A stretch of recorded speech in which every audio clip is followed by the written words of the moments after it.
Howdy there, my Chim Chims. Welcome back to One Great Manga War. Hopefully you are having a fantastic day today. And today, we're talking about Dragon Ball, that time I got reincarnated as Yamcha. So without further ado, let's jump into it.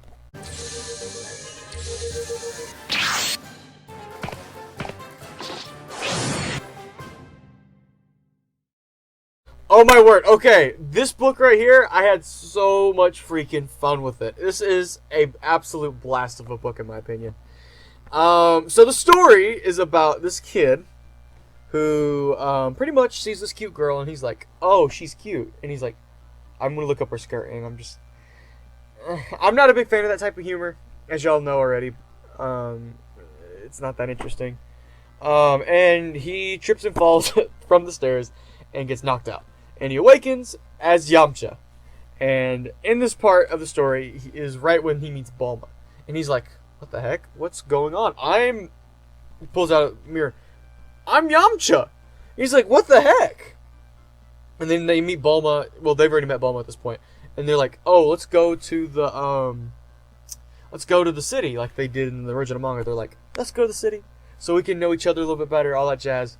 And this dude is like super, like he would give his heart and soul for any random woman. And it's just, he's not that great of a character at this point. And that's what makes it so shocking to find out that he actually decides to go with Goku and Krillin to train. Because he actually knows about what's going on in Dragon Ball. Which is super freaking cool. So he already knows what's going to happen. He already knows he's going to die if he does not train with Goku and Krillin. So that's what he does. He trains with Goku and Krillin, goes through the tournaments, does all that amazing stuff. Super, super cool. I absolutely love this idea. And the book does a little bit of a skip. It does a couple of skips, actually. So after he goes and flies with Goku to train, it immediately skips to the Z portion of the story, where we go and talk about the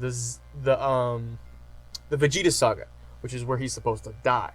But because of him training, he's actually super buff and strong. And because of that, he actually nearly kills Vegeta, which is so freaking dope.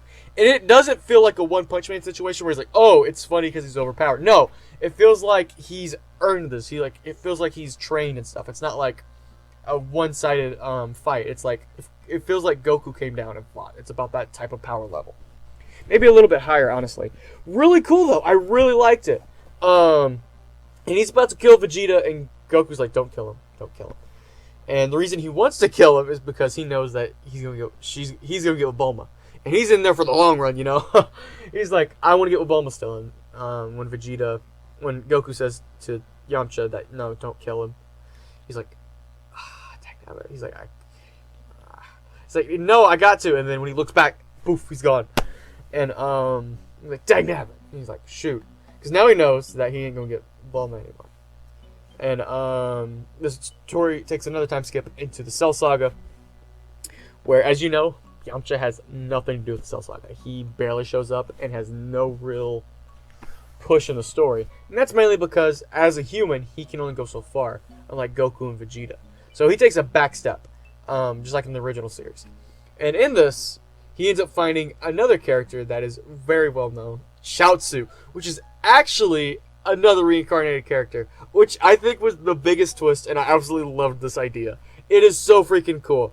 That there were extra reincarnated people. And it makes sense for this to happen. It comes out of left field, but it makes 100% sense, and it's so great.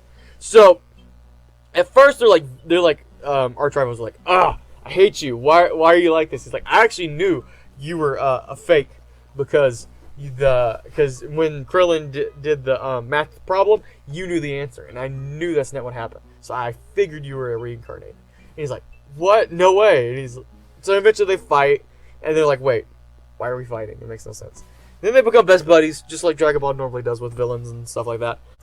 And then that's where it kind of ends. There's a couple one-shots, like one chapter fun stuff, where like they fuse and like they come together and they're like, oh, now we're the strongest beings in the universe or whatever. They're like, actually we look ugly, so let's not do it. And then there's another part where we get like a Vegeta moment with Bulma, where he realizes that he's not going to be able to get with Bulma. And that was a really good scene. But all this was a really good scene. Where he realizes he isn't going to get with Bulma. And this book in general is just so much fun to read. This is an absolute blast of the book. And it is not helped. I mean, it is drastically helped by the artwork. Look at this. If you look at this artwork, this looks like Dragon Ball. This looks like Akira Toriyama made it himself. Like, comparing this to Toritaro's work, this looks so much better. And I'm just shocked that this guy was put into a one-shot rather than getting Super. Because I feel like this dude could do Super much better than Toritaro can. But, like, this looks like Dragon Ball. Like, I cannot complain about this. The artwork's freaking amazing. And the best part about this feels like a Dragon Ball book. This was made by a fan who loves Dragon Ball. And you can feel it when you read every page. This feels like Akira Toriyama could have wrote this. And could have drawn this. It is just nuts. And I feel like that's a very big bonus for this book. This doesn't feel like stilted or disjointed with something like Super. With Super, it feels like someone else is writing it. Someone else is making this. This feels like Dragon Ball. This feels like a Dragon Ball book. And that's one of the main reasons I love it so much. It oozes Dragon Ball. The amount of, like, fun jokes that, like, you have to be, like, a super fan to know. Like, Yamcha's birthday and stuff. It's great. I absolutely love this book.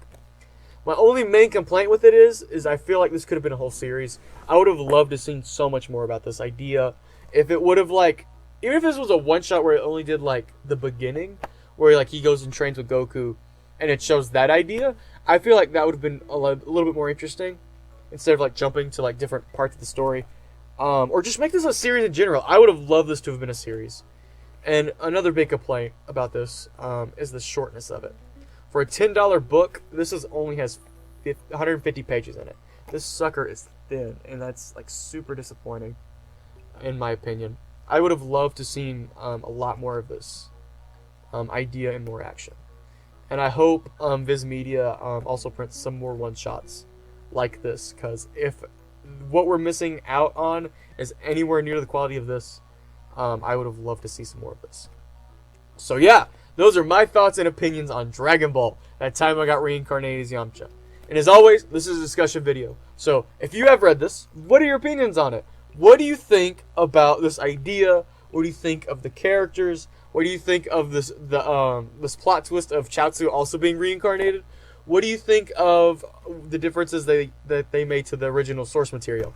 I would love to hear your opinions on it, and we can have a conversation about it. So yeah, with that, guys, thank you all for watching, and hopefully you're having a fantastic day today. And as always, go out there and read some manga, my friends.